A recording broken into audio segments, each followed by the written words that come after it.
Bienvenue à toutes et à tous. Aujourd'hui, dans les chansons de ma vie, un auteur, chanteur, comédien débutant que nous avons beaucoup de plaisir à recevoir au micro de Radio J. C'est Arthur Tauboul, chanteur-auteur du groupe Feu Chatterton, qui nous fait le bonheur d'être là aujourd'hui. Arthur, avant de vous laisser prendre la parole et de tenter de mieux vous connaître, je voudrais dire qu'avec vos complices, Raphaël, Sébastien, Antoine et Clément de Feu Chatterton, vous avez singulièrement amené un petit coup de renouveau au rock actuel français. Pour ce troisième album, Palais d'Argile, la presse et le public sont unanimes. J'imagine, Arthur, que vous devez être fou de joie. Ouais, on est très très heureux. Surtout qu'on a pris la décision de sortir le disque dans cette période, alors même qu'il y avait beaucoup d'incertitudes. On ne savait pas si les boutiques allaient être ouvertes. Enfin bref, tout le monde sait que c'est une période compliquée pour sortir un disque. Oui. Mais comme le propos de l'album est de maintenant et pour maintenant, on a fait ce choix. Et c'est génial quand le défi est relevé et que on constate que le choix qu'on a fait est le bon parce que les gens sont hyper réceptifs et que malgré la période, c'est un franc succès. Donc on espère que ça va durer comme ça à un moment. Et c'était d'autant plus gonflé que cet album avait été entièrement conçu pour exister sur scène, au Bouffe du Nord au départ. Ouais, c'est ça. On avait une semaine de spectacle prévu au Théâtre des Bouffes du Nord, qui est un très beau théâtre parisien, hyper raffiné avec une très belle histoire. Oui. Et on voulait en profiter pour faire un spectacle, sauf que le spectacle était prévu pendant le confinement 1. Donc une semaine avant l'annonce du premier confinement, en gros une semaine avant la première, le confinement est annoncé, donc tout s'arrête. Et on a quand même décidé de profiter de ce qu'on avait fait pour ce spectacle-là, toutes ces chansons, avec l'énergie du live, de les enregistrer pour faire un album. Donc ça, quand même, rien ne se perd, il faut réussir à profiter des épreuves. Vous avez réussi à vous réinventer, pour reprendre un terme à la mode en ce moment, quoi. Ouais, on a essayé. C'est-à-dire que dans les moments où tout semble s'écrouler, on ne tergiverse plus. On y va. Qu'est-ce qu'on fait? Qu'est-ce qu'on prend de ce qu'on a déjà fait? Alors Arthur, c'est ce qui fait la singularité de votre groupe, il y a une vraie dimension littéraire. D'où vous vient, c'est à l'auteur du groupe que je parle, le goût des belles lettres et des jolis mots. Ça vous vient d'où, ça? Je pense que ça me vient de l'enfance. J'ai commencé à écrire des textes enfant. Oui. Déjà parce qu'en réalité, petit, je savais pas chanter. Enfin, j'ai appris tardivement. Je connais pas la musique, je connais pas le solfège. C'est étrange, aujourd'hui je suis chanteur d'un groupe. Et c'est vrai, ça fait 10 ans que c'est mon métier, donc je peux le dire. Mais ça met longtemps à assumer. Alors, comme j'aimais m'exprimer, mon premier moyen, c'était la poésie en quelque sorte. Et aussi, depuis l'enfance, je suis touché et ému par les chansonniers. Par Brassens, Trenet. Disons que je suis venu à la littérature par l'écoute des chansons. La chanson c'est la chanson qui m'a amené à la littérature. Qui vous a amené au livre. Ouais, exactement. Alors, vous connaissez le principe de cette émission, c'est vous qui en êtes le programmateur. Vous nous avez envoyé 5 chansons qui ont compté dans votre toute jeune existence. Et nous allons nous promener au pays de vos choix musicaux. Alors, la première chanson, vous en parliez à l'instant, Brassens, La mauvaise réputation, 1952. Son premier succès, son premier scandale en même temps. Cette chanson avait été censurée par les directeurs de la radio-télédiffusion française. Ils avaient jugé que cette chanson était scandaleuse. Cette chanson, qui est-ce qui vous l'a fait découvrir? Beaucoup de la musique que j'ai... C'est mon père qui m'a amené à la musique, en fait. Edgar Tauboul, mon papa que je salue. On écoutait quoi chez Edgar et Sylvie Tauboul? On écoutait quoi?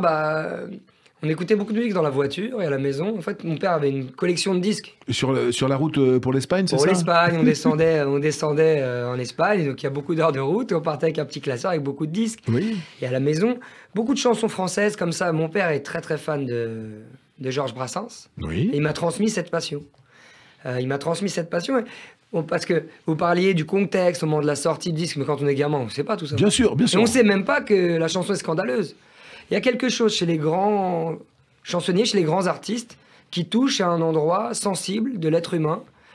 Quand on est vieux, enfant, on ne sait pas où, on ne sait pas pourquoi. Ça caresse l'esprit, mais pas que. Et je sais pas, j'ai tout de suite trouvé en Brassens une forme de compagnon particulier. Il y a une chaleur dans la voix. Vous aviez quel âge à l'époque? Vous étiez gamin. 7 ans, 8 ans. Et à 7-8 ans, au village sans prétention, j'ai mauvaise réputation, ça parle? Ça parle parce que c'est pas les mots qui parlent. Les mots sont un véhicule. Il y a tellement de lecture en même temps, il y a une densité. Et chez les plus grands artistes, c'est ça qui émeut. On sait pas comment un enfant de 5 ans peut être touché par la même chose qu'un qu'un sage de 90 ans. Et pourtant, certaines choses fonctionnent comme ça. Et vous vous souvenez, comme ça, bien évidemment, c'est diffus et c'est un ensemble que l'on prend comme ça en pleine émotion, mais qu'est-ce qui vous a touché là-dedans? Est-ce que vous avez déjà senti ce sentiment de liberté qui émanait de cette chanson?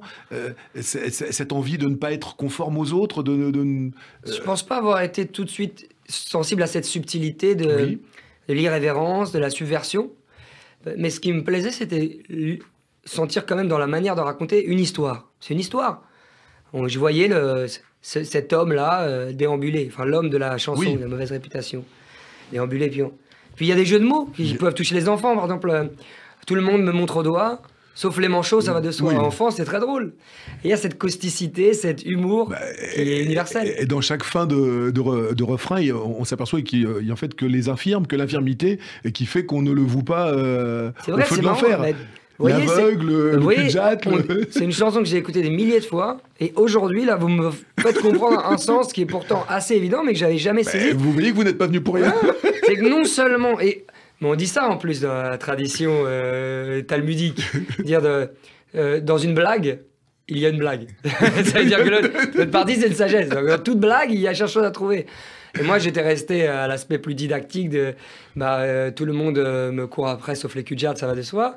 Mais c'est plus profond que ça. C'est-à-dire qu'en fait, les infirmes, dans cette chanson, finalement, sont... Qui ne le condamnent pas et qui ne le condamnent pas, qui ne le jugent pas. Exactement. C'est très fort. Et la musique de Brassens, ça vous a tout de suite parlé parce que les gens qui n'y connaissent rien vont souvent vous dire que chez Brassens, c'est répétitif, c'est toujours pareil. Franchement, il faut vraiment être sourd pour pouvoir dire ça. Il y a une phrase de Jacques Brel que j'adore qui disait à un ami qui lui disait que Brassens, c'était pas de la musique, lui disait mais Sidney Bechet, tu crois qu'il reprend Brassens pour les paroles? C'est ça. Oui, ça. Et ça aussi, c'est un truc qui est assez fou avec Brassens, c'est que sa plume est tellement puissante, sa manière de l'incarner aussi, c'est une voix très particulière. Moi, j'ai été touché par cette voix enfant. Je sais pas, elle a une chaleur particulière, une émotion. Je crois que depuis l'enfance, j'ai aimé les voix vieilles. Comment dire adulte. Ouais, adulte. C'est-à-dire que Brassens, c'est une voix qui est enregistrée, pas dans sa prime jeunesse. Contrairement à Charles Trenet, par exemple. Oui. J'ai eu, enfant, cette anecdote assez drôle.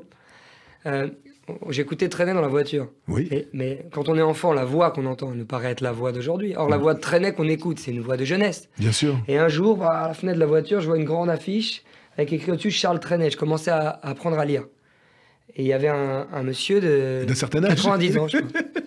Et je me suis mis à pleurer. Parce que je comprenais pas.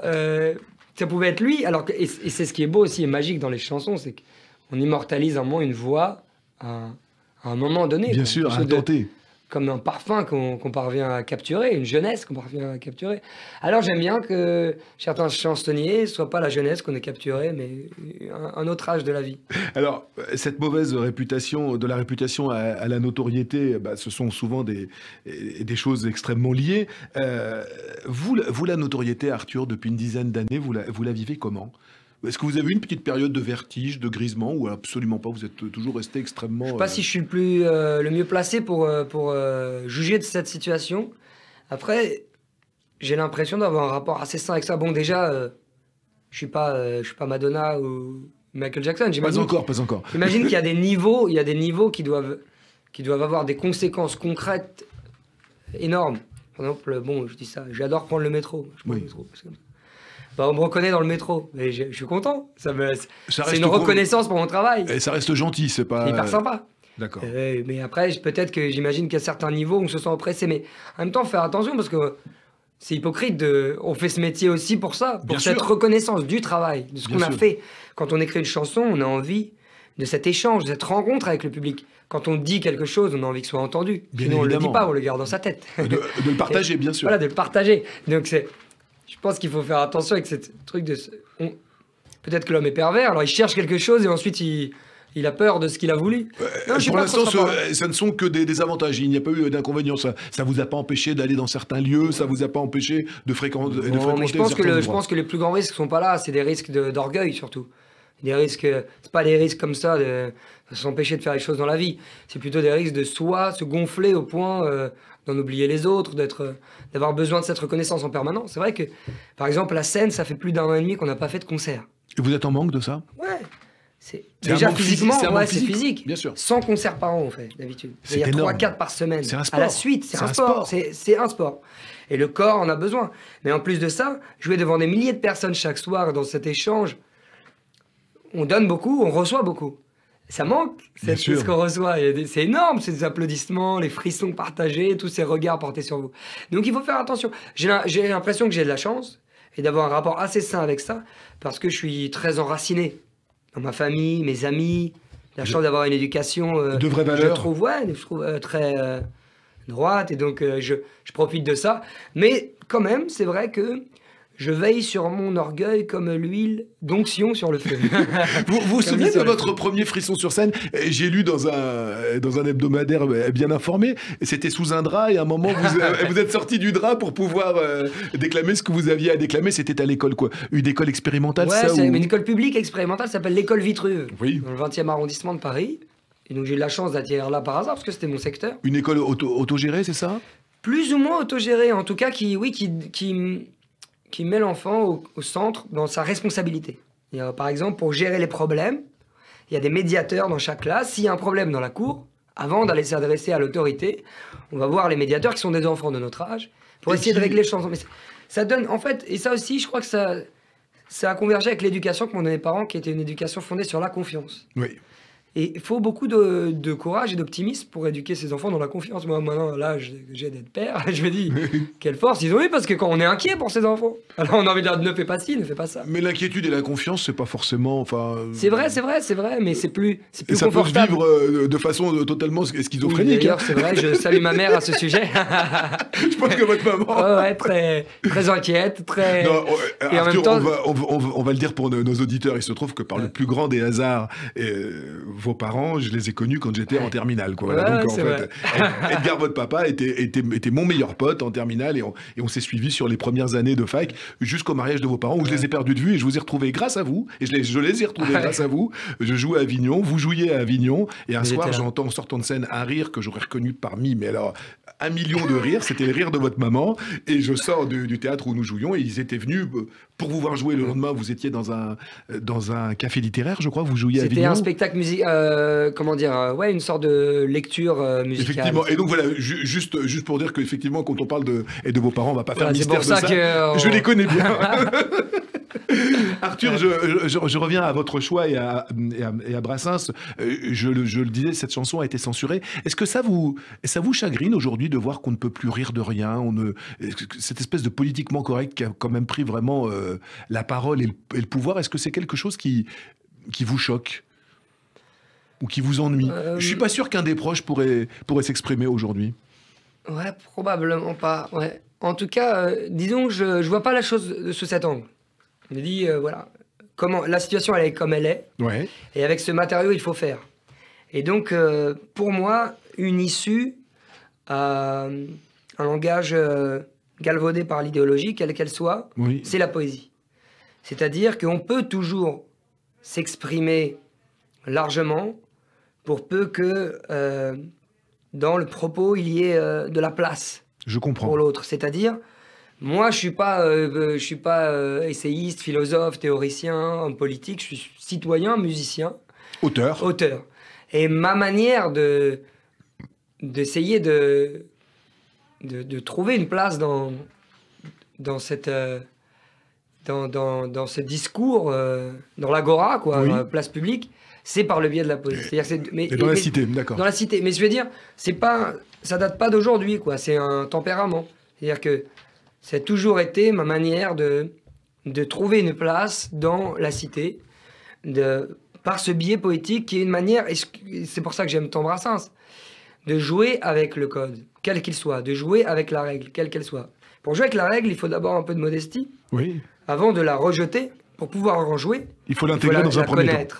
Donc il faut vouloir la connaître, il faut vouloir la rencontrer, il faut vouloir la faire sienne, après on peut jouer. Et c'est ça qui me plaît aussi chez Gainsbourg, cette forme de subversion. Une subversion que je trouve bienveillante, comment dire, peut-être pas bien, une subversion vers le haut. C'est-à-dire, c'est une provocation qui cherche à faire émerger quelque chose, qui questionne pour rassembler, pas pour Écarté. Écarté, oui. Alors, je vous propose de faire une petite pause. La poésie, nous allons en reparler. Nous allons écouter celle de Brassens, La mauvaise réputation. Le choix d'Arthur Teboul de Feu Chatterton dans Les chansons de ma vie sur Radio J. La mauvaise réputation, votre choix, Arthur, dans Les chansons de ma vie sur Radio J. Alors, votre deuxième choix dans Les chansons de ma vie, c'est Ben Harper. Ben Harper, Excuse Me, Mister. Alors, chanson parue en 1995 sur l'album Fight Your Mind.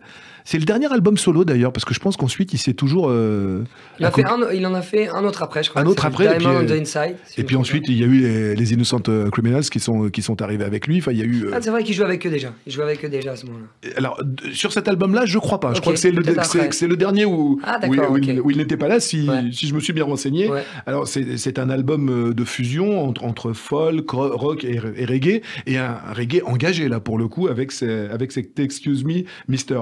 Pourquoi cet artiste et pourquoi ce titre? C'est marrant parce qu'une fois de plus, moi, à cet âge-là et encore aujourd'hui. C'est l'adolescence là. Ouais, j'étais ado, j'étais au lycée. C'est le moment où il y a eu un peu la bascule pour moi au collège, on écoutait pas mal de rap, Skyrock, les radios libres, et ça a été la bascule pour moi. Je suis passé à WeFM et je me suis mis à écouter Ben Harper. Et en même temps avec des copains qui écoutaient du rock comme ça d'aujourd'hui, pas le rock de nos parents seulement. Le collège, je crois que vous étiez dans un collège. J'étais une ZEP du 20e arrondissement, pas très loin de l'école primaire dont je parlais. Voilà, pour des enfants qui avaient eu quelques difficultés, c'est ça? Ouais, c'est une zone d'éducation prioritaire, donc en fait c'est pareil, c'est un collège public de secteur, mais bon, ouais, un peu sport, un peu chaud. Un peu chaud, un peu chaud. C'est une bonne école, enfin une bonne école, je veux dire. Une bonne école de la vie. Et où vous dites d'ailleurs qu'il a fallu que vous ayez beaucoup d'humour pour vous faire accepter. J'étais tout petit. Oui. J'ai fait 1m40 en 5e. Je m'en souviens parce que j'ai pu aller à Space Mountain ce jour-là avant, non. Et bon, j'étais petit et là, contrairement à l'école primaire, assez, je veux dire, évoluée, oui. sociale, comment dire, civilisée, j'ai retrouvé la loi de la jungle, éclairée, la loi de la jungle. La loi du plus fort. Voilà. J'étais pas très fort. J'ai dû développer des stratégies par le langage. Ouais, et c'est pas mal ça. Mais on parle encore de ça. C'est pas des contraintes quoi. On parle du Covid. Ensuite, on parle du discours politique. On parle de la force. À chaque fois, de toute façon, on doit faire avec les contraintes. Si on en tire le meilleur, elle nous oblige à être inventé, ça stimule, je le prends comme ça maintenant. Et donc, à l'adolescence, vous écoutez Ben Harper, et là, il se passe quoi? C'est marrant parce que le texte est probablement engagé, mais à l'époque, moi, quand j'écoute une chanson en anglais, encore plus à cet âge-là, le texte glisse, quoi. C'est une langue, ça me touche l'âme. Je sais pas pourquoi il y a quelque chose dans Ben Harper. Il y a une musique démo. Une musique, voilà, la musicalité, le son. Et dans la production de ce disque en particulier, une forme d'intimité, une sorte de fusion entre la folk et quelque chose de rock qui englobait comme ça. Et du reggae aussi dans ce et du reggae aussi, ouais. Et tout l'album est super, Fight for Your Mind. Et c'est à ce moment-là que j'ai commencé à m'intéresser de mon propre chef au rock. Je traînais avec un copain qui s'appelle Oscar, qui écoutait pas mal Jimi Hendrix. Et une chanson, Ben Harper reprenait à ce moment-là aussi Strawberry Fields Forever. Et bon, je me suis remis à écouter. Vous vous rendez compte que ce sont quand même que des tubes de vieux, quand même. Ouais, c'est que des trucs de vieux, mais pas Ben Harper. Jimi Hendrix, 67. Ouais, c'est que des trucs de vieux. Strawberry Fields, les années 60. Ouais, c'est ouf, ouais. C'est vrai, hein. C'est vrai que... Et c'est marrant, c'est quelque chose qu'on a de commun avec tous les membres du groupe Feu Chatterton, d'être vraiment passionnés par la musique des années 70 et le rock des années 70. Mais bon, après, c'est sentimental. C'est en 70, vous aviez donc moins 20 ans. Quoi. Voilà, moins 30 presque même. Et c'est sentimental, c'est probablement la musique qu'on écoutait enfant. Mais c'est pas que ça. C'est aussi qu'en tant que musicien qui aimons la musique live, jouer, c'est un âge d'or. Pour les techniques de production de son de batterie, de basse, pour la musique expérimentale de groupe. Beaucoup de choses ont été inventées lors de cette décennie. C'est aussi un moment où... C'est un moment... Il y a eu ça aussi dans le cinéma, peut-être pas la même période, mais l'âge d'or pour un art, je pense, c'est le moment où il commence à y avoir beaucoup d'argent, donc des moyens de production concrets, une grande audience possible, mais que c'est pas encore industrialisé au point d'être comment dire, aseptisé. Bien sûr. Et où en fait les gens, même les producteurs qui vont s'intéresser à ça, sont des gens aventureux. Et donc il y a des artistes aussi, à leur manière. Voilà. Une fois que ça devient une industrie mature, ça va attirer des gens plus embourgeoisés. Bien sûr. Et donc et moins inventifs. Moins inventifs. Et les années 70, c'est un moment où voilà, pareil dans le cinéma, je pense, Hollywood, c'est l'âge d'or.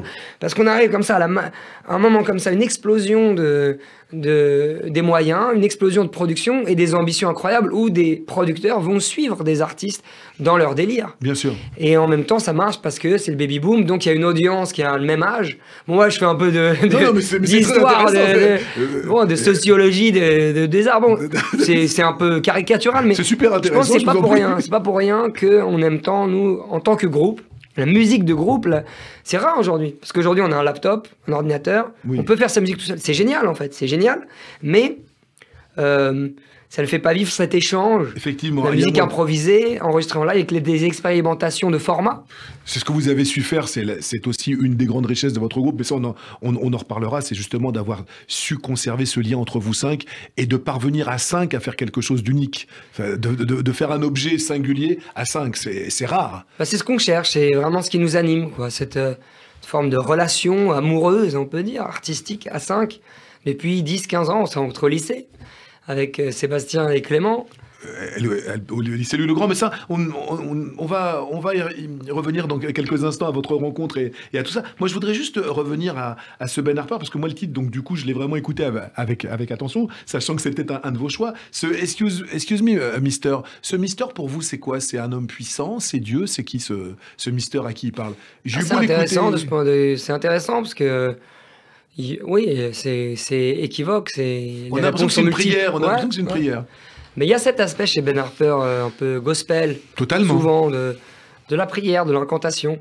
Quand j'étais ado, je voyais plus une sorte de mec de la city. Voilà, de grand puissant. Grand puissant. En plus, à l'adolescence, on aime bien être bercé par des grands schémas idéalisés. Bien sûr, les bons, les méchants, les pauvres, les riches. C'est plus facile. C'est plus manichéen et plus simple, oui. Ouais. Mais c'est charmant à cet âge-là. En parlant de Dieu, vous le savez, nous sommes sur Radio J, une radio cultuelle. C'est quoi votre rapport aujourd'hui avec votre judaïté? C'est quoi? C'est un rapport très profond. Disons que on va encore parler des épreuves, comment dire, des obstacles. L'attentat de l'hypercachère de Vincennes. Oui. A joué comme un bouleversement profond en moi-même, parce que je suis un juif de Porte de Vincennes, quasiment. D'accord. Et il y a eu comme un tremblement intérieur qui m'a fait réaliser des choses très intimes sur mon hérédité, mon identité, ma culture, qui m'ont amené à affermir l'expression de cette part de mon identité. Vous avez été élevé dans une famille traditionnaliste. Traditionnaliste, mais assez, traditionnaliste et en libéral. même temps... Pas libéral, traditionnaliste. Traditionnaliste, je sais pas comment dire. Les grandes fêtes. En même temps ouverte, voilà. Open mind, voilà. Ouais. Oui, voilà, les grandes fêtes, les traditions, comme ça. Et vous avez voulu aller plus loin? Je dirais pas plus loin, parce qu'il n'y a pas plus loin, mais en tout cas... Ce que j'ai réalisé ce jour-là, c'est que sans doute, le jour de l'attentat de l'hypercachère, c'est que sans doute jusqu'ici dans ma vie, j'avais mis en sourdine une part de moi-même par politesse. Et c'est très dangereux de faire ça. Parce qu'à la fin... Pour être plus aimable aux yeux des autres? Ouais, c'est comme si les injonctions sourdes dans ce pays conduisaient par délicatesse à... Une forme d'assimilation. Non, c'est pas ça. Non, c'est pas ça. À une forme de mise en veille d'une part de soi-même. Là, on parle du fait d'être juif, du judaïsme. Mais j'imagine que ça peut arriver pour plein de parts identitaires de soi-même qu'on met en veille pour le regard des autres. Sauf que ce regard des autres, parfois, il peut être... C'est pour être plus aimable aussi en même temps, pour rentrer plus dans une forme de normalité, enfin ce qu'on croit être une normalité aux yeux des autres, non?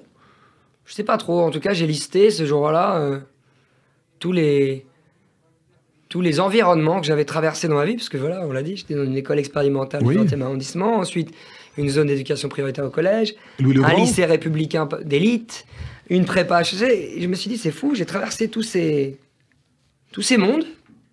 Et à chaque fois, pour des raisons différentes, j'ai senti, peut-être à tort, mais j'ai senti que c'était mieux si ça restait en veille, en sourdine. Puis voilà, avec l'âge, on s'affirme, on vit. Les autres, quand ils sont chez eux, ne pensent pas à vous. Et à la fin, on meurt seul. Ça a l'air sordide, dit comme ça, triste. Oui. Mais non, d'avancer en sachant qu'à la fin, on meurt seul, ça permet de vivre une vie plus affirmée dans son être profond. Bien sûr. Et donc, je me suis dit, depuis... Ce que je veux dire, c'est que je pense si le Arthur Teboul si on avait dit à Arthur Teboul de 25 ans, regarde comment tu seras à 33, il n'aurait pas cru il n'aurait pas cru devenir, comment dire, un être... Enfin, je parle de moi à troisième personne, c'est pas super, mais en tout cas, de se sentir aussi libre, voilà.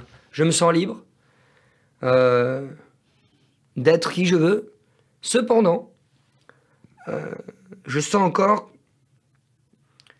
qu'il vaut mieux, pour des raisons multiples et complexes, rester discret, ce qui est triste, sur certaines parts de son identité dans ce pays. Alors, j'entends. Est-ce que rester discret, il y a plusieurs raisons possibles. Parfois, si je répondais de manière évasive et plus tranquille, je dirais, parce que c'est mon intimité, on n'est pas obligé de... Oui, c'est ma vie privée, ça fait partie intimité. Ça fait partie de la part de l'intime qui ne regarde que soi. Et après, je pense que quelles que soient les cultures, vient un âge, notamment autour de la trentaine, on commence à se poser des questions de parenté. Ça fait remontant comme voilà, en tant que voilà. De l'âge qu'on a de devenir parent, se poser les questions d'où on vient, où on va. Peut-être que plus jeune, on ne se les pose pas, on se sent éternel. Alors c'est aussi une question d'âge, quelle que soit la culture, j'imagine. On peut être auvergnat, se dire, tiens, j'ai pas encore sondé ma culture, celle de mes parents, il faut que j'aille poser des questions à mes grands-parents, d'où on vient, quelque chose qui serait transmis dans l'âme, dans la chair, et où on va. Qu'est-ce que je veux garder de cet héritage qui vient de mon père, qui a été transmis par son père, qui a été transmis par son père. Qu'est-ce que je veux garder, qu'est-ce que je veux conserver, et qu'est-ce que je laisse, et à quel prix, etc. etc. Tu me disais le devoir de garder, le devoir d'inventaire. Le devoir, la question oui, qu'on se pose. La question de l'inventaire, question de l'héritage. Il y a une très belle chanson de Benjamin Biolay qui parle c'est ton héritage, c'est ta chair, ton sang. Il va falloir faire avec, ou plutôt sans. C'est beau, comme... c'est une question qui traverse la vie. Arthur, Ben Harper nous a amené sur une longue et agréable digression. C'est vrai. Je vous propose de l'écouter, ce Excuse Me Mister de Ben Harper. Excuse Me Mister de Ben Harper, le choix de Arthur Teboul au micro de Radio J.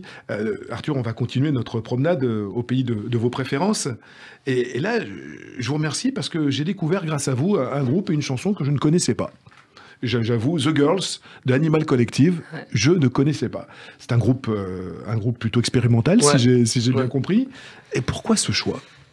Quand j'ai reçu votre demande, 5 chansons qui ont marqué ma vie, je me suis replongé un peu dans des souvenirs. Je me suis rappelé une période où je parle pas beaucoup en musique, que vers il y a une dizaine d'années, quand on a commencé vraiment à faire de la musique avec Clément et Sébastien, donc mes copains du lycée qui sont aujourd'hui toujours avec moi dans Feu Chatterton, on était très marqués par toute une vague de rock, électro-rock, new-yorkaise, globalement new-yorkaise, avec Beach House, Animal Collective, Hot Chip, c'est des LCD Sound System, c'est des groupes qui ont vraiment marqué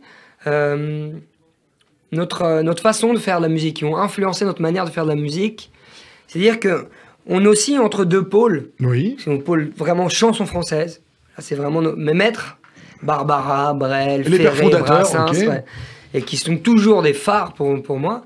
Et un pôle, parce que vous parlez de la musique 70s, des rock de vieux, désolé pour nos parents. Mais c'est vrai qu'il y a eu aussi un renouveau comme ça du rock un peu psychédélique et au début des années 2000. Ouais, au début des années 2000, exactement. Qui nous a vachement influencés par...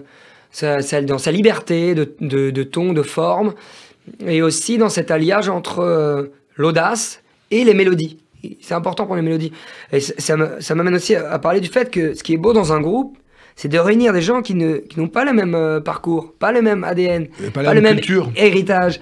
Et donc, moi, je les ai sensibilisés, je les ai amenés à aimer la chanson française que vous n'écoutez pas tellement, et ils m'ont amené à aimer Écoutez, vraiment le rock, le vrai rock, ouais.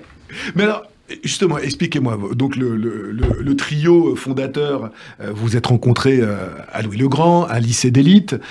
Vous aviez le temps, avec tous les cours, vous arriviez de cette zone, de cette ZEP, où vous dites j'étais à 18 de moyenne, je suis arrivé en seconde, j'étais à 6, il a fallu que je bosse d'arrache-pied pour remonter, et pour remonter, être au niveau de Louis-le-Grand. Ouais. Où est-ce que vous trouviez le temps entre tous les cours, entre tous ces efforts, entre toute cette exigence que les professeurs devaient réclamer, où est-ce que vous aviez le temps de vous intéresser à la chanson, à la musique, et d'avoir déjà ce projet de faire un groupe?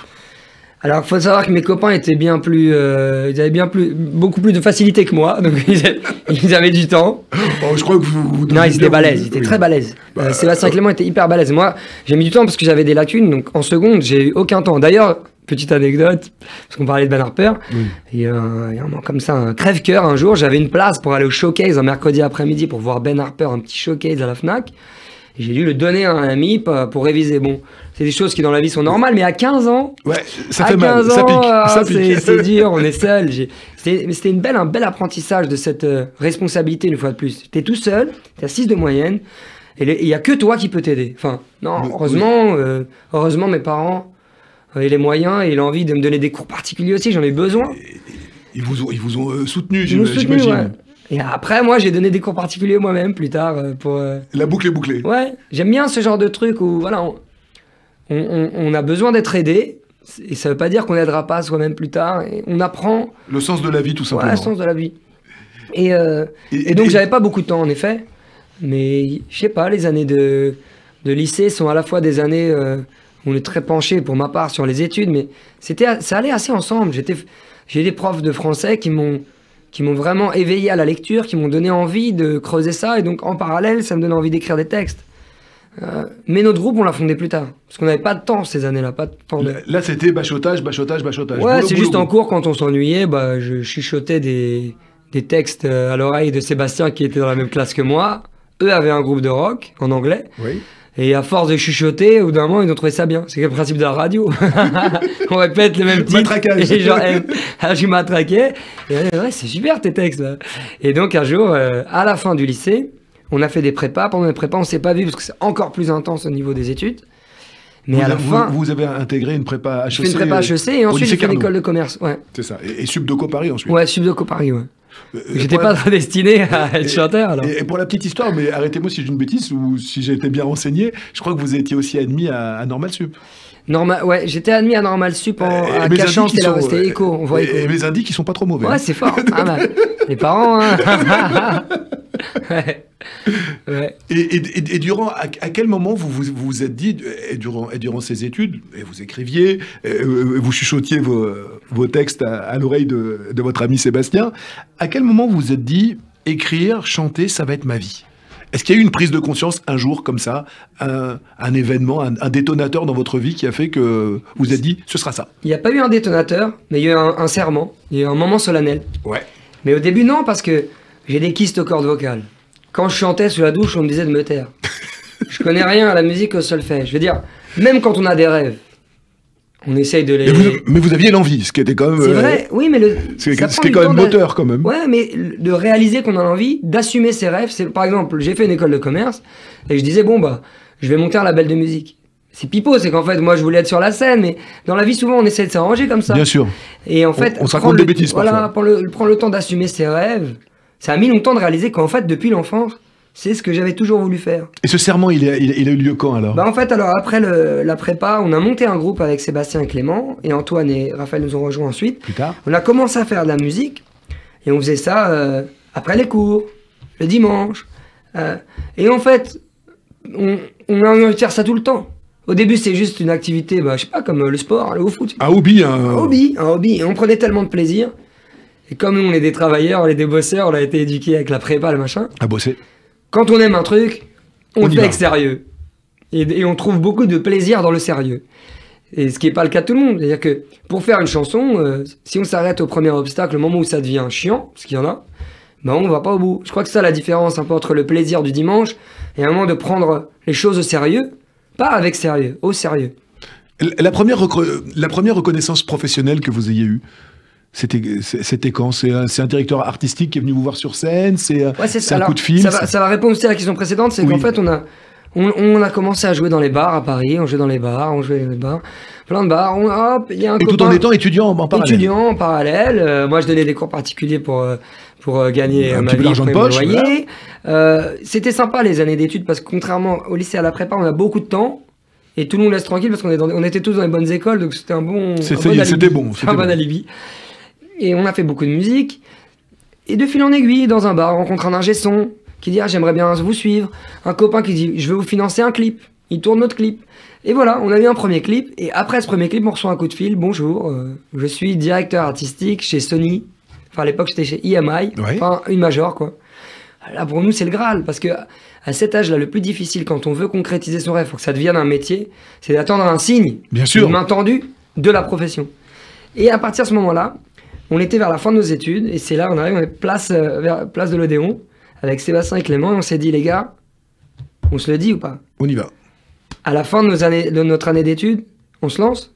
On cherche pas de travail, on va faire de la musique? Ouais, on a dit ouais. Et c'est parti comme ça? Ouais, parti comme ça. Mais on l'avait déjà commencé à construire, depuis 1 ou 2 ans, vraiment.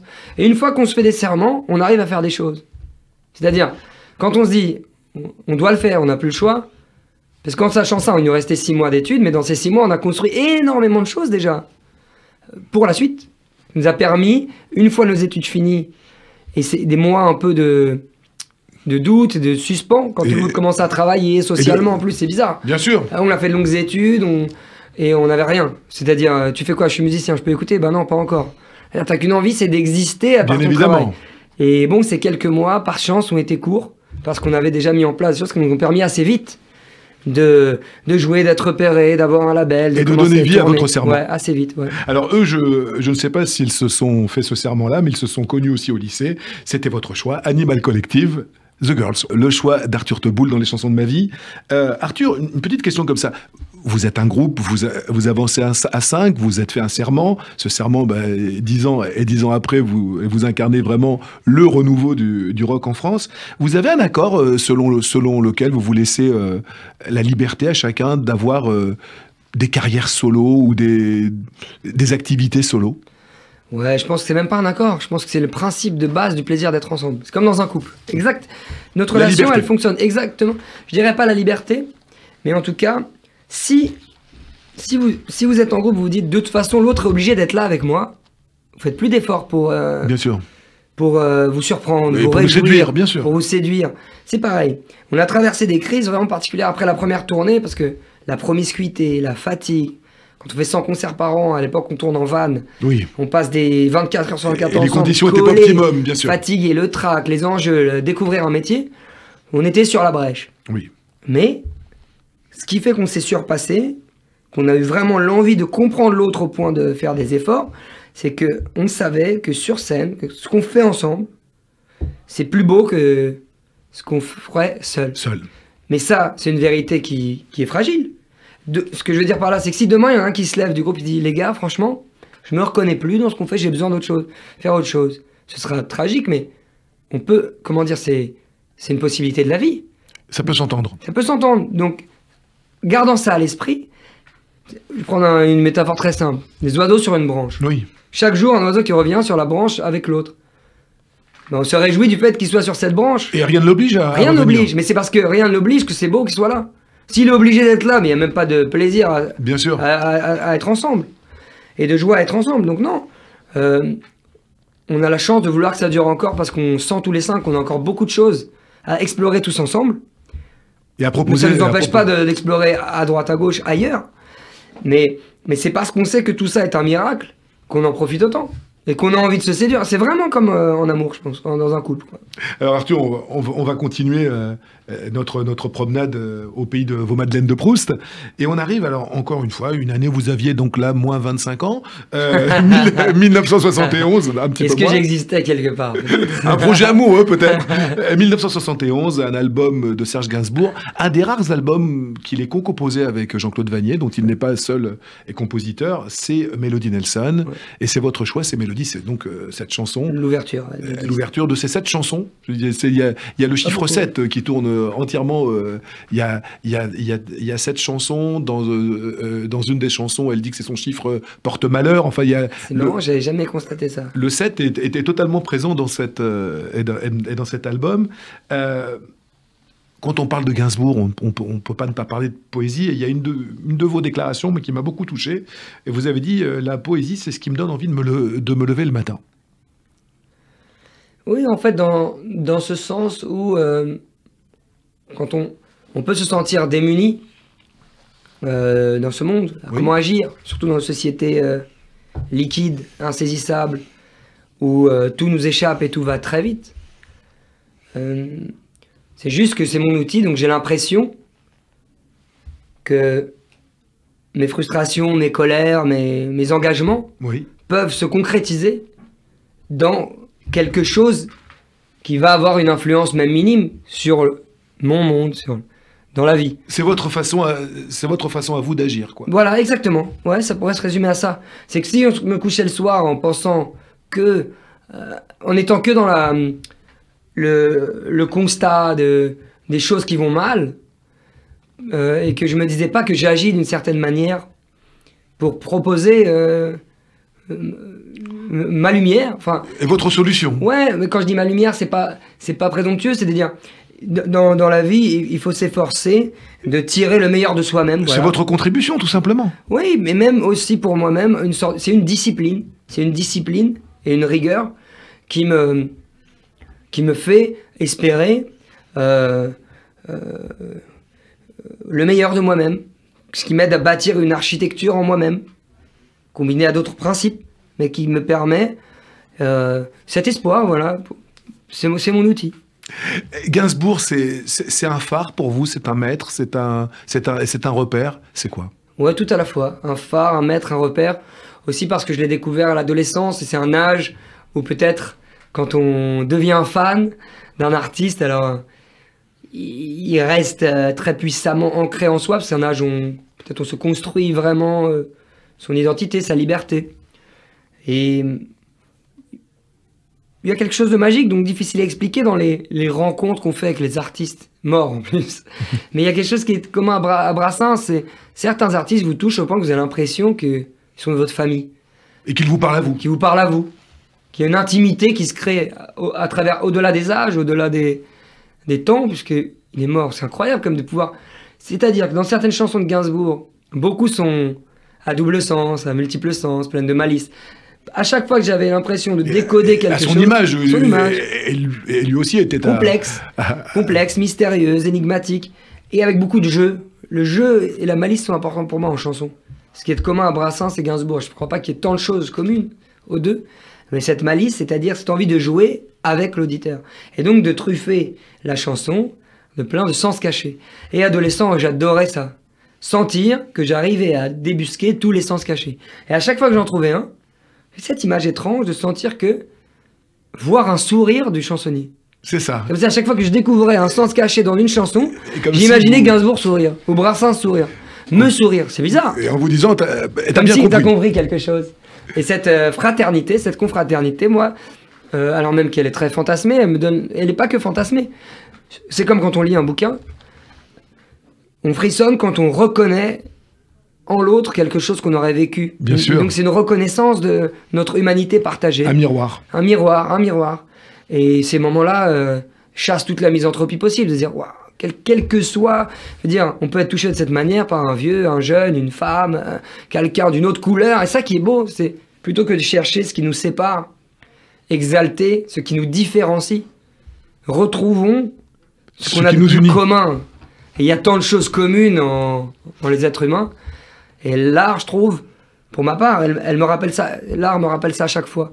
Lire un livre et pouvoir me plonger, penser que je peux me mettre à la place de quelqu'un qui m'est parfaitement étranger. On parlait, Arthur, de votre attachement au judaïsme il y a quelques minutes.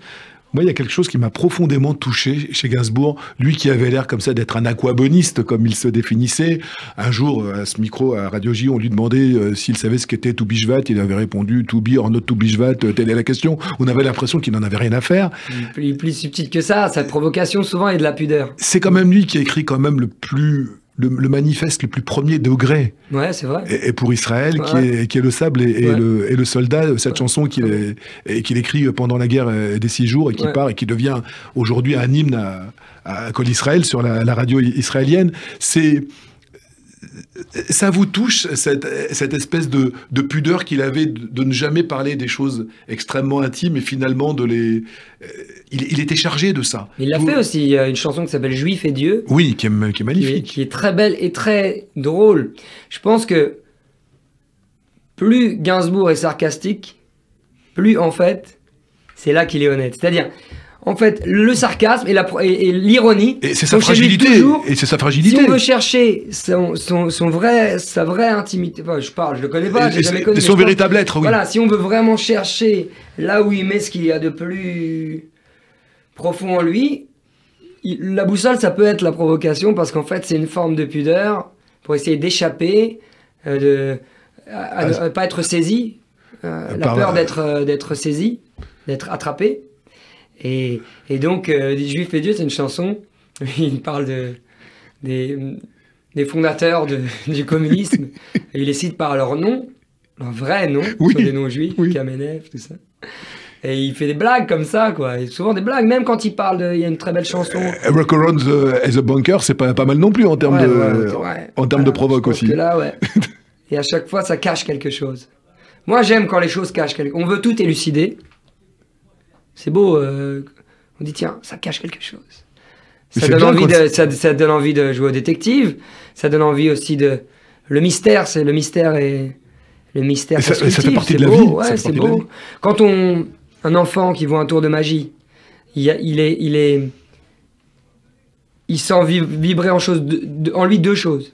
D'un côté, l'envie de comprendre le tour, mais il y a une autre part de lui-même, peut-être plus grande, qui sait que non, il veut que ça reste de la magie. Effectivement. Moi, je pense que ça, c'est un truc que j'ai envie de cultiver dans ma vie, que ça reste présent. Que certains enchantements ne méritent pas d'être défaits.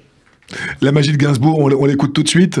Mélodie de Serge Gainsbourg, le choix d'Arthur Teboul dans les chansons de ma vie sur Radio J. Arthur, on en arrive déjà à notre dernière étape de ce voyage. Alors, encore un groupe formé au lycée, je ne sais pas si vous avez fait exprès. Je ne savais pas. En Angleterre, Radiohead. Radiohead, vous avez choisi You and Whose Army. Toi et quelle armée? Pourquoi ce titre? Parce que chez Radiohead, il y a plein de choses. Là, c'est marrant parce que là, inconsciemment, j'ai choisi Excuse Me Mister de Ben Harper, You and Whose Army. On dirait la réponse. Ouais, c'est ça, c'est marrant, mais je ne l'ai pas fait sciemment. C'est-à-dire, pour éclairer l'auditeur, c'est que ce sont des chansons en anglais qui sont tout un peu critiques, tout un peu inquiètes de la marche du monde. Je ne l'ai pas fait tant pour ça, mais peut-être que ça habite aussi l'émotion de la chanson, sans passer par le texte. Tom York déclarait à propos de cette chanson est dédiée à tous les traîtres, tel Tony Blair qui a trahi son peuple. Sympa, au moins lui, il y va cash, quoi. Là, il n'y a pas de mystère pour le coup. Mais du coup, ça m'intéresse moins que sa chanson. Parce que sa chanson, j'aime quand... C'est ça quand j'ai essayé de tirer le meilleur de soi-même, c'est quand d'une situation banale, l'homme parvient à tirer la quintessence plus mythique, plus absolue. Oui. Des choses très simples, la vie, la mort, l'amour, qu'est-ce qu'il y a entre les deux. Et You and Whose Army, quand on l'écoute, en fait, elle a une pureté un peu grinçante, et elle est plus absolue, c'est une sorte de petite fable qui parle de l'idée d'avancer, de se protéger, de la question de la force, et de la... Puis il y a des images qui viennent avec cette chanson. Il y a le clip officiel, et puis il y a les images de la place Tiananmen qu'on a souvent associées sur tous les clips et sur tous les réseaux sociaux à cette chanson. C'est une image très forte. Cette image a souvent été associée à cette chanson. Après, ce qui me touche plus, moi, c'est que je voulais mettre une chanson de Radiohead parce que c'est vraiment un groupe qui a compté pour moi et pour Feu Chatterton, parce que c'est un groupe qui a exploré beaucoup. Il combine beaucoup de grands talents, à la fois le talent de composition et d'écriture, avec des mélodies incroyables. En gros, qui a trouvé un équilibre entre la finesse, la sophistication et l'émotion pure. Souvent, en chemin vers la sophistication et la technique, on peut perdre la clarté, la puissance, quelque chose de direct qui vient du cœur. Et chez Radiohead, je trouve qu'il y a très souvent ça, des chansons très très puissantes, très émotives, très belles, et en même temps très chiadées dans l'écriture, dans l'arrangement, dans la production. Audacieuses aussi, sauvages, c'est-à-dire pas avec de l'amertume. Et cette chanson-là en particulier, où la voix du chanteur de York a vraiment été traitée, je crois que elle s'est passée par un prisme avec des ondes Martenot. Ouais, exactement. Il y a eu un vrai boulot de prod dessus. Toujours chez Radiohead, c'est très très poussé la production. Et donc, je voulais choisir une chanson de Radiohead, de l'album que je préfère, qui est Amnésiaque. Bien sûr. Album sorti en 2001, je crois. Ouais, c'est ça, 2001. Ouais. Et cette chanson, je crois savoir, alors je veux pas faire le malin, mais il me semble qu'il avait joué lors d'une tournée en France en exclusivité dans les arènes de Fréjus. Et il s'était aperçu que cette chanson avait un fort potentiel. Elle avait une qu'elle avait quelque chose. Quoi. Ce qui vous est certainement arrivé aussi souvent sur scène. C'est marrant ça, avec Chatterton de parfois c'est inattendu, ouais. Des chansons comme ça qu'on n'imagine pas sur votre deuxième album, je crois qu'il y a une chanson qui vous a surpris. Ouais, c'est ça, une chanson qui s'appelle Sari d'Orsino, qui est une longue balade. Et en fait, au début de la tournée de l'album précédent, L'Oiseleur, on ne la jouait même pas. Et c'est sur scène qu'on a compris que les gens la réclamaient un peu. Et quand on commençait à jouer les accords, ça le faisait. Les gens étaient hyper enjoués tout de suite. C'est marrant parce que ça aussi, la vie des chansons, une fois qu'elles existent, elles décident, quoi. Une chanson qui existe et qu'on va écouter grâce à vous, votre dernier choix dans ces chansons de ma vie, Arthur, You and Whose Army, Radiohead. On l'écoute. Arthur, on pourrait rester des heures à bavarder avec vous. On est bien là tous les deux. Vous imaginez, il y a 1 heure déjà qui est déjà passée. Bon, on va se revoir. Il n'y a que ça, parce que là, j'ai l'impression qu'on n'est qu'à l'introduction de notre conversation. Arthur, qu'est-ce qu'on peut vous souhaiter? La scène, bientôt, ça y est, ça oui, ça y est, c'est vrai, ça nous a beaucoup manqué. Là, normalement, on reprend la tournée dès la mi-juin. On va faire plein de festivals partout en France et une grosse tournée à partir d'octobre. À Paris bientôt, je crois. Et à Paris, on joue à l'Olympia le 29 novembre, mais c'est complet. Et sinon, il y a une date le 10 février 2022 au Zénith. Je crois que les places de l'Olympia sont parties en quelques heures. Quelques jours, 3-4 jours, quoi. Ouais. Et c'est formidable. C'est fort, ouais. On était très heureux, surtout à cette période où on nous demandait si les gens allaient prendre des billets pour une chose qui n'est pas concrète. Mais là, c'est sûr, ça va revenir. On a très très hâte de jouer. Ouais. En tout cas, on sera là pour venir vous voir sur scène. C'était un vrai plaisir de mieux vous connaître. Moi aussi. À très vite, Arthur, et plein de bonnes choses pour vous. Merci beaucoup. Plein de bonnes choses à vous.